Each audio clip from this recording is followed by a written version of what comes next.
Petal 2, Angel Intervention. Martin Luther King Jr. So there I was, alone and lost at Providence College in Rhode Island, a Catholic school unbeknownst to me at the time I applied. I picked the college because it was on another island, as silly as that seems. And it was close enough to home if I needed to come back, but far enough away to not get visits from my family often. I had no guidance or help picking a college, obviously, which was odd considering the one thing my father pushed on all of us was college. Growing up, my father always told us that no matter what happened, he had money for our college tuition put aside for us. That's all we ever heard. That was the one thing I could count on, so I thought. Until I was pulled out of class freshman year to the bursar's office and was told I couldn't return to class because my father didn't pay my tuition. Embarrassed and shocked, another bomb. He told me he lost my tuition in the stock market crash of 1987, which was probably another lie, and to go down to the dean of minority students and see if I could get a scholarship. I responded indignantly, but I'm not a minority. I called my mother, and she said the same thing. It seemed like everyone knew something I didn't. I never thought of myself as a minority. I grew up in a white family in a white neighborhood and thought I was one of them. Just the word minority brought up uncomfortable feelings of shame and inadequacy. With no other choice, however, I put my pride aside and humbly went down to the minority office. Actually, we're all majority under God. Apprehensive as I thought I might be expelled from college, I sat in front of a large, intimidating man whose dialect was so heavy I had no idea what he was saying. Overwhelmingly relieved, he told me I qualified for a full Martin Luther King Jr. scholarship that covered my tuition and books, which he gave me on the spot. I had to take student loans out for room and board and work part-time as a student athletic trainer for spending money. I was on the high honor roll through high school, and Dean Simpson told me I just had to maintain my GPA, participate in the minority activities, and also do volunteer work, something I grew to love. I'll always be grateful to Dean S. He saved me. I realize now he was one of the angels God planted in my life. Sadly, growing up in an all-white community, I didn't know much about Black history or Martin Luther King Jr. then. Fate would have it years later in my awakening, a Martin Luther King Jr. quote became my new mantra, thanks to finding it in the Oprah magazine that my dear friend Susie from college bought for me. Use me, God. Show me how to take who I am, who I want to be, what I can do, and use it for a purpose greater than myself.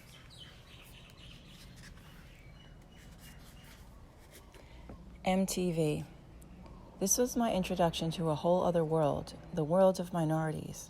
Ironically, I had to go away to a Caucasian Catholic school in Rhode Island to meet Black and Spanish people. It was the first time in my life that I felt like I fit in, and I was desperate to feel accepted and fit in somewhere. One night I was at a club by myself, not to meet people or drink, but to dance, something I did often. I caught the attention of some of my fellow friars who were Black. The next thing I knew, I was being approached to be part of the PC Friars basketball dance team. It was an honor because there was only one white girl on the dance team and the rest were Black.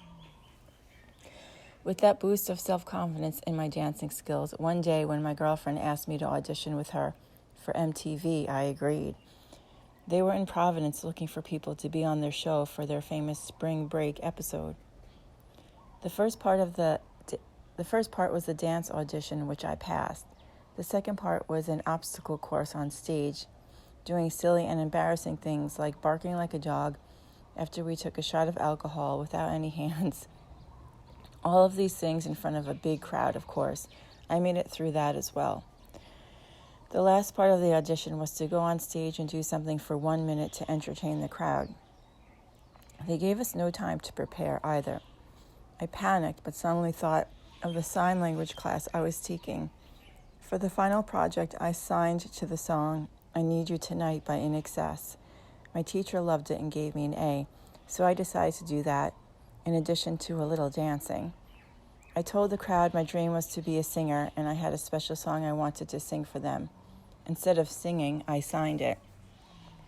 It was a huge hit. It was unique, creative, and I overcame my stage fright performing it. I was in, and off I flew to Daytona Beach, trip fully paid by MTV. With backstage passes and many perks, I felt like I was a celebrity. I met many famous artists and performers. My favorite was meeting LL Cool J and taking a picture with him. It was so much fun. When downtown Julie Brown interviewed me, I said something on TV that I wish I could take back. When she asked me what my philosophy in life was, I replied, "Life is too short to dance with ugly men." Even downtown Julie Brown was taken aback, I think. At the time, I thought it was cool and funny, but now I think how awful it sounded. It hurts me to know I said that. This goes to show how lost I was. I was nervous when I had to tell my teacher, a Catholic nun, that I would be missing class because I won a trip with MTV to be on the spring break episode. Much to my surprise, my nun teacher was excited for me and told me to have a good time. When I returned, Providence College put me on the front page of the school newspaper with an article about me and my trip. It was definitely a boost in my self-confidence, although I defaulted back to my mother is a prostitute mantra and made some bad choices on that trip that I regretted. The desperate need for acceptance always lurked in the background of my being, which led me down the path of promiscuity. I was looking for love in all the wrong places with all the wrong men. I didn't even enjoy sex. I didn't have orgasms. I didn't even know what they were. My first orgasm didn't come until I was in my mid-30s. The men I was with were just using me because I let them. My warped sense of self thought sex meant that they wanted me. Thank God for my college roommate. We couldn't have been more contrary. She was the Virgin Mary, and I was Mary the prostitute. Every Sunday after my wild weekend of sleeping around and partying it up, she would try to convince me to go to church with her, like that was going to help. I already thought I was going to hell, so why bother? My holy friend was persistent, though, and she never gave up on me. I had my most embarrassing moments in college. She bailed me out many different occasions. I had no idea what a mess I was. Sorry, Bissa, and thank you.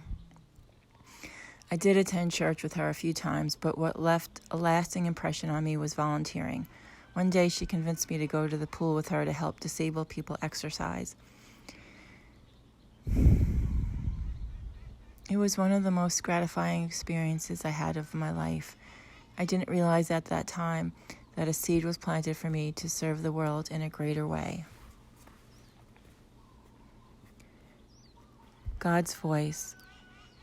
Besides the lasting friendships, another gift that came from college was my experience of other cultures. In my junior year, I studied abroad in Salamanca, Spain. Spanish was my major, along with humanities, because I had no freaking idea what I wanted to do with my life and absolutely no guidance. I just thought if I could speak Spanish, I could have an in anywhere. Traveling abroad and backpacking through Europe rooted the taste and passion for travel, which my dad first planted in me. It was one of the best experiences I had in my life. My dear friend Susie and I bought a URL pass and backpacked all over Europe for a month. It was my first lesson in traveling lightly. I ended up literally tossing out of the train window my hairdryer, my extra shoes, and clothes with pleasure. I had no choice since we walked everywhere, stayed in hostels, and my backpack was a beast of burden. Each one of our friends were studying in a different country, so that's how we picked our destinations. We visited Portugal, Spain, France, Italy, Switzerland, Germany, and the islands of Tenerife.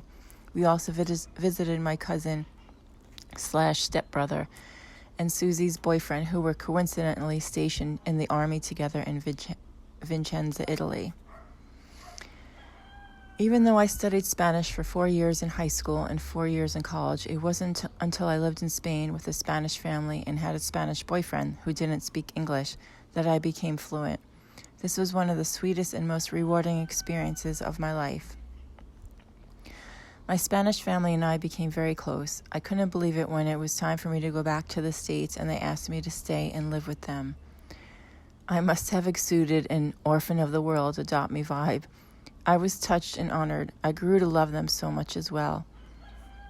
Torn with indecision, I knew in my gut that I needed to go home, even though Spain felt like home to me too. The night before I was leaving to go back to America was the first time in my life that I heard God's voice.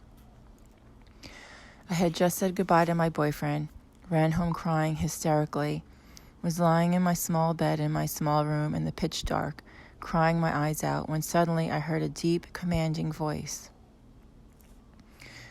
No te preocupes, mujer, which is Spanish for, don't worry, woman. I stopped crying immediately, got very quiet, and said, hello? I didn't know where the voice came from. My Swedish roommate was sleeping in the bed next to me, didn't stir. The next morning at breakfast, I asked her if she heard anything in her sleep. She replied that she did not. I then asked her if she knew what no te preocupes, mujer meant, and she said no. I told her that she had said that to me in her sleep last night, but deep down I knew it was not her. I just didn't know it at the time that God was speaking to me. It was one of the most practical and important wisdoms I realize now that God had ever said to me. I don't know how or when I became a worrier. I was only 21 years old, but I guess I worried enough that it warranted an audible and straightforward message from Spirit.